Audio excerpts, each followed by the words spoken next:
Well then, since the last video did so well, why not do it again? Although before we begin, I might as well just give a quick recap about the previous part. As I've said before, Roblox games can get quite weird sometimes.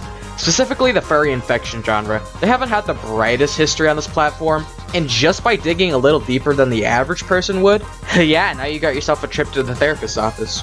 But, personally speaking, I hate long intros, so I'm just gonna cut to the chase already. Let's talk about the first game. This game is rather interesting, to say the least. Of course, it was already a notable game for simply being in this hellhole of a genre, but what really makes this intriguing is the fact that it got taken down roughly halfway through 2022, at least to my knowledge. Yeah, I've had to do a lot of digging to try and find the original game, because as it turns out, it's pretty difficult to find a game that Roblox is actively trying to sweep under the rug. So I'm just gonna tell you what I managed to find out about this game. Goo Animal Simulator was created roughly around 2021 by some dude named Rufus14 and garnered somewhat of a community around it, I believe, with it finally being taken down in 2022. Now then, with release dates out the way, this game it's a goddamn transfer game. Although, with a twist. This game is entirely in first-person mode.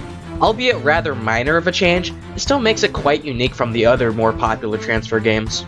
In Goo Animal Simulator, there are two teams, humans and those things. As a human, you get to run around beating up furries, but oh my god, it's so damn easy to accidentally transfer in this game. For example, those red spike things in the cave, touch it once, boom, skin disease. And if you decide to go to the dark side, well, what did you expect? Whoop-de-doo, you got rabies now, congratulations, here's your fucking medal.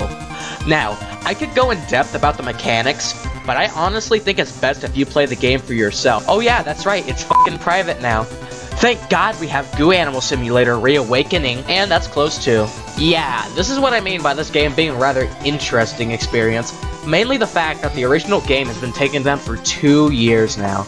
And so some random group called BSD decided, yeah, why not? And then now, 2 years later, all that hard work and effort was in vain, because... Now sure, this game has its flaws, so many in fact that I can't count them all on both hands. But I'd say it was a pretty mediocre experience. The only time I'd really ever go back to this game is to reminisce on the days where I didn't have to worry about going outside, or something like that. Goo Animal Simulator is truly a game infected with the nobody cares disease, simply because it's one of the more forgettable transfer experiences on the Roblox platform. Overall, I'm probably not going to return back to this game, especially with whopping player counts such as... More than likely, it's because everyone's already moved on to other experiences, such as Kaiju Paradise, and Piggy. Oh yeah, and unlike the previous episode on this topic, I'm actually going to be giving you guys my ratings on each of these games. Yes, I'm using a simple 1 to 10 scale, fight me. So, with the first game gone over, I've decided to give Goo Animal Simulator a jaw-dropping 4.5 out of 10. Let's move on to the next game. This is the game I see in my nightmares when I go to sleep. Like, what the hell are these tags the developers put for this game? Like, I understand furry infection, furry, Neko, survival. Then we have sus. Yep, just sus. Sussy, Neko, seek! It's about fucking time. Game descriptions aside, this is one of the more recent games in this genre to be created, with it actually releasing only halfway through 2023, and its most recent update being February 27th, 2024. Neko Infection was created by Notula Studio. Yes, these fuckers are somehow verified on Roblox. That just blows my mind. Like, who's the guy on Roblox that looked at their group's game and said, oh, these guys need to be verified? Now then, the actual game is surprisingly good. The graphics in this experience are meh, but gameplay-wise, it's actually extremely fun to play. Now, of course, it doesn't have nowhere near the same level of polish as a game like Kaiju Paradise, but it does have its own unique elements. First things first, the gameplay. At this point, it should be quite obvious what the gameplay is going to be like. It's just your typical team-based fighting game. However, the main difference from the other Infection games is that instead of turning into furries, you turn into a Neko. Yes, that is a real sentence, I just had to say. Now, the actual map that this experience takes place in is rather meh, but I must say, the music in this game is phenomenal. I'd argue that it's better than even Kaiju Paradise. That's how well thought out the sound design is. The slow, eerie music that plays whenever you're just walking throughout the facility It creates a sense of dread that almost no other Infection game is capable of recreating. Now sure, Kaiju Paradise has its own music going for it, which is extremely well put together. However, their soundtrack invokes more of a sense of calmness. It makes you feel like there's nothing left. Wanna know what else there's nothing left of? My sanity. I slowly lose my mind every time I play this game, so instead of playing from my computer, I'm gonna be transferring my mind to the digital realm. Yep, this game has VR support, so you can experience what it's like to turn to a Neko, as if you're actually in the game. No, I will not be playing this game in this manner, mainly because first of all, I'm too poor to afford a $500 virtual reality headset. Second of all, I feel like keeping what's left of my sanity intact so I can continue making videos bashing other games. Go ahead and play however you want to. I'm not here to judge. That's a lie. My whole job here is to judge. Fight me. Speaking of fighting, combat mechanics. They are quite important in the game based around fighting, believe it or not. Neko Infection's combat is rather meh. I mean, don't get me wrong, it's not bad per se, but it's not the best. Without question, the only thing this game has going for is its sound design. And how weird it is, I don't fucking know. This game, I might come back to it, but I'd honestly prefer playing Piggy than return to this game again. For the most part, this is just a strange experience, even compared to its predecessors. It's just the whole premise of this game that makes it rather strange. Again, the whole furry infection thing already made it weird enough as is, but the developers deciding to throw that idea out the window and say, nah, let's make it weirder, is what makes this truly the most weirdest infection game of all time. And because this game has Neko Seek apparently. After playing this game for roughly 15 minutes, I can honestly say for certain that this is a solid 5.6 out of 10. Mostly because of the music, and that's about it. Now for the next game. Project Transfur is one of the few more original games in this genre, I'd personally say. At least compared to a lot of the other experiences I've talked about, they all just sort of feel almost copy and paste. But first, let me tell you about when this was released. Project Transfur is created by a group known as Intended Chaos, and originally released on November 23rd, 2020, which was generally when the transfer genre was peaking in popularity at the time. Taking a closer look at the game, you'll notice how it says ages 13+. Yes, believe it or not, this is one of the few Infection games on the Roblox platform to have a 13+ rating. All previous games mentioned are either 9+ or have no age rating at all. This is a fetish game, may I remind you all. Age ratings aside, what does this game have going for it? Grass? What makes this experience quite unique from the line of 200 other Infection games on this platform is the setting in which the map takes place in, that being in an abandoned city. Almost every other version of this experience takes place within a facility of some sort, which makes sense seeing as even the original game takes place in this exact setting. But it's just sort of odd that nobody generally tries to make something at least a little different.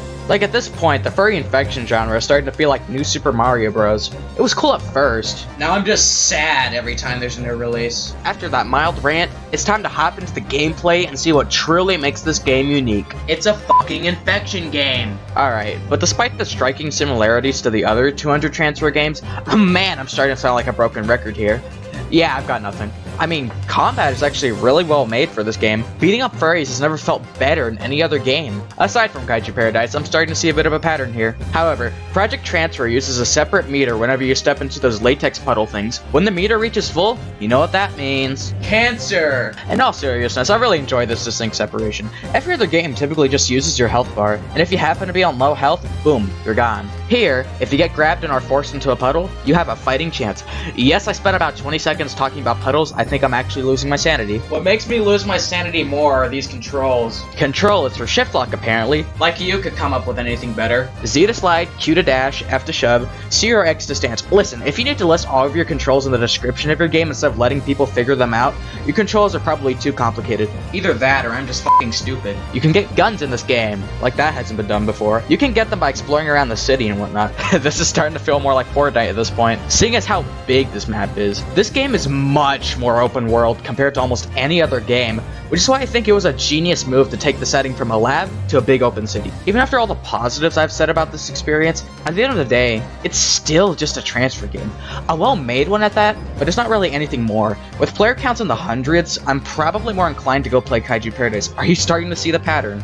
Overall, these games are weird. There's no getting past that fact. Wanna know something weirder? Roleplay games. While normally they're on the rather tame side of Roblox, seeing as the most popular experiences are just roleplays, when you mix Coke and Mentos together, what did you think would happen? Changed base roleplay games. Yep, I'm gonna have this loaded gun next to me just in case. Goober Evade RP, a roleplay game based directly off the source material, changed. Here's a quick fact, they actually attempted to make their game 17+, but it failed horribly, seeing as almost nobody could play their game. game now. So they reverted it back to 13+, which shows how old their main demographic is. What the fuck is wrong with you guys? Apparently, the #1 rule in this game is not to break the Roblox terms of service. Really? For some reason, the graphics on this experience are literally some of the best I've ever seen on the Roblox platform. Like, why? It's a damn furry roleplay game. Why do the graphics need to be so fucking gorgeous? If I set the quality above 2, it just lags the shit out of my computer. So for some reason, if you ever want to play a changed roleplay game but don't want your computer to be deep fried, you can always play Changed Special 3D RP. Yep, it's a work in progress apparently. For 2 years now. Yeah, these two games just sort of blend together for me. While Scuba Evade has an actual original map, this game just reuses the map from Changed. And it's a work in progress. Lots of people still play this game to this day, which is just baffling to say the least. Another game lots of people play apparently is The Facility of Redemption, with over 26 million visits. The gun's getting closer. There's still so many versions of these games lurking out there on this platform. I doubt I'd even be able to cover them all in this video, but you know what they say, third time's the charm. I'm definitely not gonna make a part 3 to this, unless you guys really want it. I don't think there's truly much more to talk about this hellhole of a genre. At the end of the day, just go play Piggy. It's much better than these fetish games. Like and subscribe, 0x3 out.